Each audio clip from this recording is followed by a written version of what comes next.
65,000 मर चुके हैं, 65,000। और मां बोलती है बेटे की जनाजे के सामने खड़े होकर, बेटा मैंने तुझे बैतुल मुक़द्दस मस्जिद अक़सा के लिए शहीद किया, जा रसूलुल्लाह सल्लल्लाहु अलैहि वसल्लम को मेरा भी सलाम पहुंचाना। बाप बेटे की लाश को देखकर कहता है, छोटे बच्चों की लाश को बाप कहता है, या अल्लाह तेरे हक के लिए मैं कुर्बान कर दिया। और गूगल पर जाकर देखो, 65,000 गाजा में मर गए, एक आदमी भी खुदकुशी नहीं किया, एक भी खुदकुशी नहीं किया। आजकल तो साइकियाट्रिस्ट सबको बेवकूफ बना रहे। अरे यहां हम देखे तो अरे ऐसा हो गया, अरे वैसा हो गया, अरे मर्द बनो, हिम्मत वाले बनो। कुछ नहीं होता, अल्लाह हमारे लिए काफी है। हस्बुनल्लाहु निअमल वकील, अल्लाह हमारे लिए काफी है। अरे मसाइब के तूफान आएंगे, मगर जो सबर और साबित कदम रहेगा और हिम्मत नहीं छोड़ेगा, तुमको दुनिया में इज्जत या फिर कोई तकलीफ मिली होगी, मगर इसका अजर अल्लाह हशर में देगा। अल्लाह तुम्हारा हमारा इंशाअल्लाह ताला उसका अजर हशर के मैदान में देगा। और हम मोहम्मद सल्लल्लाहु अलैहि वसल्लम के उम्मती हैं। अल्लाह के रसूल सल्लल्लाहु अलैहि वसल्लम, हम खबर में जाएंगे, चेहरे मुबारक का दीदार करवाया जाएगा। सोचो क्या खुशखबरी होगी, क्या मजा आएगा जब रहमतुल आलमीन के चेहरों को देखोगे, जब चेहरे मुबारक को देखेंगे। क्या मंजर होगा जब हशर का मैदान होगा, सब रसूल नबी नफसी नफसी बोलेंगे और कमली वाले बोलेंगे मेरा उम्मती कहां है, मेरा उम्मती आओ। गुनाहगार को तलाश करेंगे। तो मेरे अजीज दोस्तों और बुजुर्गों, नेक बनो, अपने माँ बाप की खिदमत करो, माँ बाप से अच्छा बर्ताव करो, बीवियों से अच्छा रहो। बीवी से अच्छा नहीं रहते, बहन से बहन भाई कुछ करा तो गुस्सा आता, सीना तान के जाते, क्यों रे मेरी बहन को ऐसा बोला, अपनी बीवी को, तुम्हारी बीवी को क्या हो रहा। ये मैं सब देख के बोल रहा हूं, अवाम से सुनकर बोल रहा हूं। ये माशरे की बुराइयों का खात्मा करना है। किसी से नहीं डरना, ना बाबा से डरना, ना मोदी से डरना, ना अमित शाह से डरना, ना शिंदे से डरना, ना फडणवीस से डरना, किससे भी नहीं डरना सिवाय अल्लाह से। अल्लाह के पास सबसे बड़ी ताकत है, अल्लाह के पास इख्तिदार है। अरे भारत में कई हुकूमतें खिले आए, सब चले गए नाम, रहे नाम अल्लाह का, अल्लाह का ही नाम रहेगा। तो हिम्मतों को बुलंद करो नौजवानों। होता है थोड़ी फिक्र होती है, अरे ऐसा हो गया, मगर दिल को बोलना ठहर, अल्लाह है। अपने हौसले को एक तुम 10 सेकंड के लिए ठहर जाओ, देखो तुम्हारे में कैसा इत्मीनान और कॉन्फिडेंस पैदा होता है। तो मेरे अजीज दोस्तों और बुजुर्गों, याद रखिए, हमारे ईमान की हिफाजत उसी वक्त होगी जब हम अल्लाह से मोहब्बत करें, रसूल अल्लाह सल्लल्लाहु अलैहि वसल्लम से मोहब्बत करें। और याद रखो, किसी शायर ने अच्छा कहा था कि ना तो जमीन के लिए है, ना आसमां के लिए है, जहां है तेरे लिए, तू नहीं जहां के लिए, तू नहीं जहां के लिए, जहां हमारे लिए बनाई गई है। आज अगर वो इख्तिदार पे, अरे साहब ऐसा हो रहा है, कुछ नहीं होता प्यारे, कुछ नहीं होता, इंशाल्लाह हम ही गालिब होंगे, इंशाल्लाह ताला हम ही गालिब होंगे, देखना तुम इंशाल्लाह ताला। अल्लाह मजलूमों को इख्तिदार देता है, अल्लाह कमजोरों को इख्तिदार देता है। जिस पे जुल्म किया जाता है ना, तारीख गवाह है, अल्लाह उनको इख्तिदार देता है, उनको बादशाह बनाता है। अल्लाह देगा हमको इंशाअल्लाह ताला। ये हुकूमत जो वफ़ का कानून बनाई, ये जुल्म है मुसलमानों पर।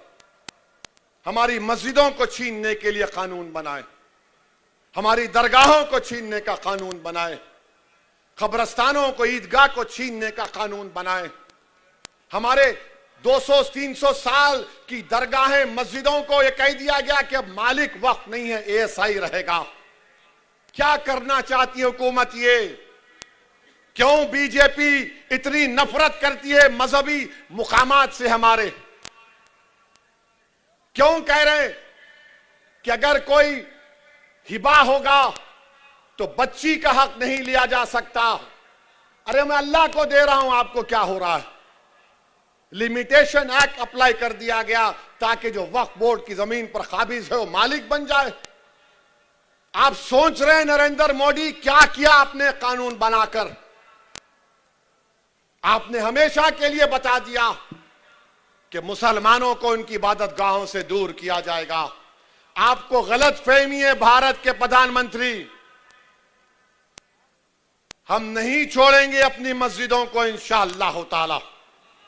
हम नहीं छोड़ेंगे अल्लाह के घर को, हम उसको आबाद रखेंगे।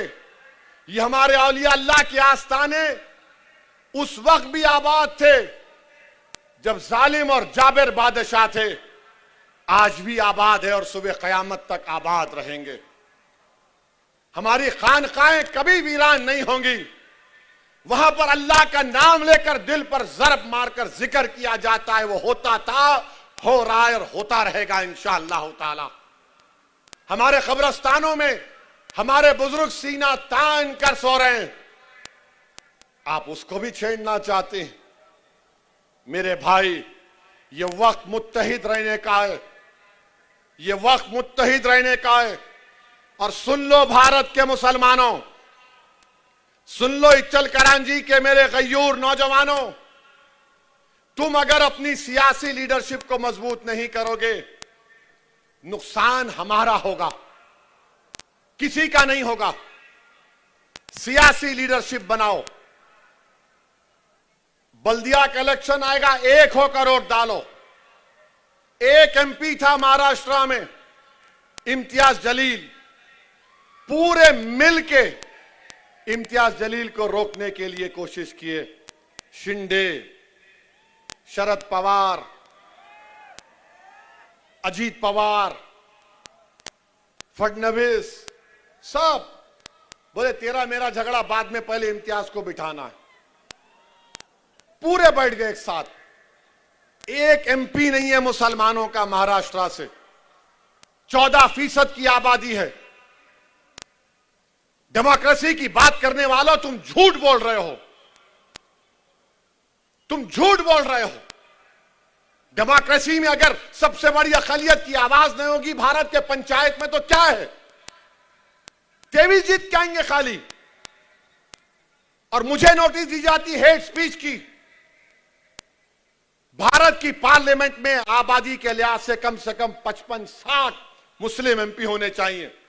कौन कर रहा है? हम सिर्फ वोट डालने वाले बन गए।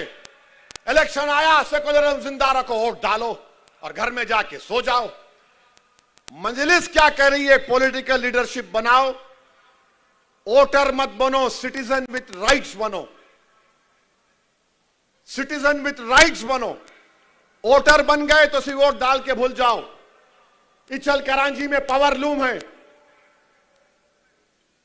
आपके बरखी का, बिजली का रेट बढ़ गया, कोई फिक्र नहीं। पावर लूम इंडस्ट्री बर्बाद हो रही है। तो सिटीजन विथ राइट्स बनो, ये मेरे हुकूक है। मैं सिर्फ वोट डालने वाला नहीं बनूंगा। और तुम कैसे बनोगे? तुम अगर ये so called political secular parties को वोट दोगे, तुम जाके नहीं पूछ सकते। तुम मजलिस पार्टी को वोट दोगे तो तुम आके असदुद्दीन ओवैसी का हाथ पकड़ के पूछ सकते, मेरा काम होता नहीं होता, मेरा काम आप करेंगे नहीं करेंगे। ये आपकी आवाज है। याद रखो, पॉलिटिकल लीडरशिप बनाओ। वो जरांगे पाटिल खाली एक धरना बैठा, 2 दिन 3 दिन, पूरा हुकूमत सामने आ गई उसके।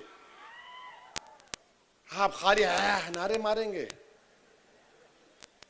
खव्वाल है क्या है? कुछ असर होगा नहीं होगा? ताकत यही है कि तुम मुत्तहिद रहो। यकीनन बीजेपी को हराओ, मोदी को हराओ, फडणवीस को हटाओ, मगर ये बोझ सबको उठाना है। ये सब मिलके क्या करें, नहीं तू ये ले ले, इसको तू हटा, हम बैठ के मलई खाएंगे बाजू में। ये नहीं हो सकता मेरे भाई। नौजवानों, देश का मुस्तकबिल आप हैं, आपको उठना पड़ेगा, तभी हमको कामयाबी मिलेगी। इचल करांची में बहुत से मसाइल हैं, आप मजलिस के उम्मीदवारों को कामयाब करिए, इंशाअल्लाह ताला हम पूरे काम करवाएंगे। तो आने वाले इलेक्शन में आप पतंग के निशान पर वोट देंगे नहीं देंगे?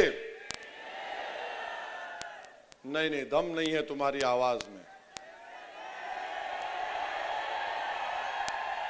हमारी मां और बहनें भी हाथ उठा सकती।